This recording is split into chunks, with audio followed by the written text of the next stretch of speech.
La parole est à Florian Sittebon. Oui, monsieur le maire, mes chers collègues. Pardon, vous m'entendez? Oui, oui, absolument, monsieur Florian le maire, cher Patrick, mes chers collègues, la lutte contre les affrontements, souvent particulièrement violents entre jeunes, qu'ils sont d'ailleurs de plus en plus, est apparue sur le devant de la scène nationale après la survenue de plusieurs décès lors de RIX. Paris n'est naturellement pas épargné par ces affrontements et la ville est particulièrement investie dans la mise en place de solutions pour prévenir ces événements. Lancés en octobre 2018, les États généraux de prévention des risques qui ont réuni tous les acteurs institutionnels et associatifs concernés ont permis l'adoption de plusieurs mesures telles que le recrutement de médiateurs, la mise en place de réseaux d'alerte et l'organisation d'ateliers de prévention. De plus, une veille spécifique sur les réseaux sociaux a été mise en place. Le mois dernier, notre groupe proposait dans un vœu au conseil d'arrondissement des 14e et 15e arrondissements de mettre en œuvre des actions de prévention par la culture et par le sport entre le 14e et le 15e. Vœu adopté dans le 14e mais malheureusement rejeté par la majorité du 15e. Je ne peux donc que me réjouir de la négociation menée par la ville de Paris pour aboutir à la convention avec Issy-les-Moulineaux qu'il nous est donné de voter aujourd'hui. J'ai la chance d'appartenir au comité des riverains de l'héliport et il se trouve qu'à sa dernière séance, le maire d'Issy-les-Moulineaux disait sa crainte de voir supprimer les hélicoptères car on en aurait peut-être besoin pour lutter contre les RIX. Alors pour lutter contre les RIX, j'avoue plus croire aux actions développées dans cette convention plutôt qu'aux hélicoptères. Au-delà de la lutte contre les RIX, l'objectif du travail commun entre les deux communes, et j'en remercie au passage grandement le secrétariat général de notre ville, est le désenclavement du quartier parisien des Frères Voisins.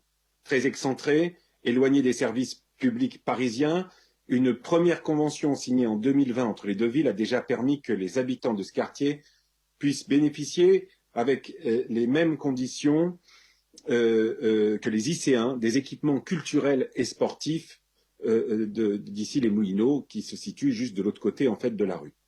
Dès 2019, des actions communes ont été organisées pour les jeunes des deux villes afin qu'ils se côtoient dans un cadre différent de celui de la rivalité territoriale. Grâce à la mobilisation de la mairie du 15e, mais aussi de Paris Habitat, du club de prévention spécialisé Équipe d'amitié, Arc 75, que je salue également au passage, et qui fait un travail remarquable, un chantier éducatif autour de travaux d'aménagement de l'espace de vie sociale Ensemble aux Frères Voisins, où un bootcamp a réuni 36 jeunes. Cette coopération engagée par Paris et Issy-les-Moulineaux apporte la démonstration quotidienne à nos habitants que le fait métropolitain existe et qu'il doit être administré au service de leur cadre de vie et de leur développement. Cette série d'accords conclus depuis 2019 marque en outre une étape déterminante pour nos deux communes et plus largement pour le devenir de la métropole, illustrant la capacité et l'inventivité des territoires à s'adapter et répondre au plus près des attentes et besoins de nos habitants. La prévention est à entendre dans une approche assez large. Le cœur du sujet est certes la prévention de la délinquance, mais l'exercice de mobilisation des élus et des services durant cette phase d'idéation doit s'efforcer de développer tous les autres axes de politique publique indispensables, éducation, action sociale, accès à l'emploi, insertion sociale, santé, sport, loisirs, culture, bien sûr.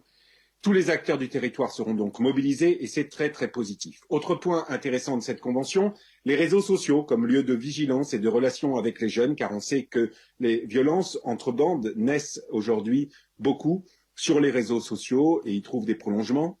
Le dispositif de chantier éducatif permettant notamment la réalisation de petits travaux par des jeunes mobilisés par les clubs de prévention qui pourraient se prolonger.